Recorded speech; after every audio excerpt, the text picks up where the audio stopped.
Chittagong medical college হাসপাতাল এলাকায় নকশা বহির্ভূত ভবনে হাসপাতাল পরিচালনা করার বিরুদ্ধে অভিযান চালাচ্ছে চট্টগ্রাম উন্নয়ন কর্তৃপক্ষ।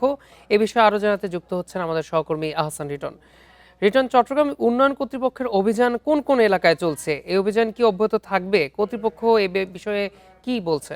দেখুন, এখন থেকে কিছুক্ষণ আগে আজকে যে অভিযান সেটি আসলে শেষ হয়েছে। আমরা দেখেছি আজকে সকালে চট্টগ্রাম মেডিকেল কলেজ হাসপাতালের সামনে ল্যান্ডসেট হসপিটাল নামে একটি বেসরকারি হসপিটাল, যেটি একটি আবাসিক ভবনে পরিচালনা করা হচ্ছিল। পাশাপাশি সেই ভবনটির নিচে গাড়ি রাখার যে পর্যাপ্ত পার্কিং সুবিধা সেটিও ছিল না।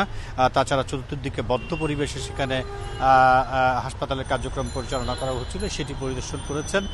তারপর তিনি আরেকটি হসপিটাল, ট্রিটমেন্ট হসপিটালে তিনি আসবেন। তারপরে শেভরন এবং সর্বশেষ বেলভিউ হসপিটাল।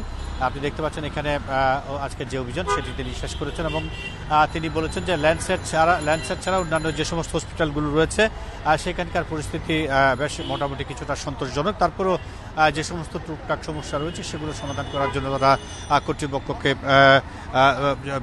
নির্দেশ দিয়েছেন। আমরা দেখেছি ল্যান্ডসেট হসপিটাল এটি একটি আবাসিক ভবন।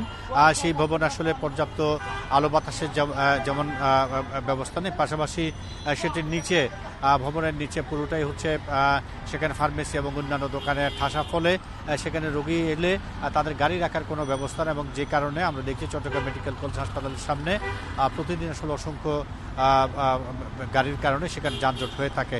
আজকেও সিডিএ চেয়ারম্যান সেই জায়গাটি পরিদর্শন করে সেটি চোখে পড়েছে, অসংখ্য গাড়িতে পুরো রাস্তাটি পরিপূর্ণ হয়ে আছে। ফলে চট্টগ্রাম মেডিকেল কলেজ হাসপাতাল এবং অন্যান্য হাসপাতালে রোগী এবং তাদের স্বজনদের যে অবাধ চলাফেরা সেটিতে দারুণভাবে ব্যাহত হচ্ছিল এবং সেই কারণে ল্যান্ডসেট কর্তৃপক্ষকে তারা 1 মাসের সময় সীমা বেঁধে দিয়েছেন এবং বলেছেন যে 1 মাসের মধ্যে তাদের যে সমস্ত ত্রুটি বিচ্ছুতিগুলো আছে সেগুলো তারা যাতে ঠিক করে নেয়। এরপর ট্রিটমেন্ট হসপিটালে তিনি গিয়েছেন, সেখানে কর্তৃপক্ষের কাউকে পাওয়া যায়নি। তিনি বলেছেন যে তাদের যে সমস্ত কাগজপত্র সেগুলো নিয়ে দুপুর 2টার মধ্যে যেন সিডিএ কর্তৃপক্ষের কাছে তারা যায়।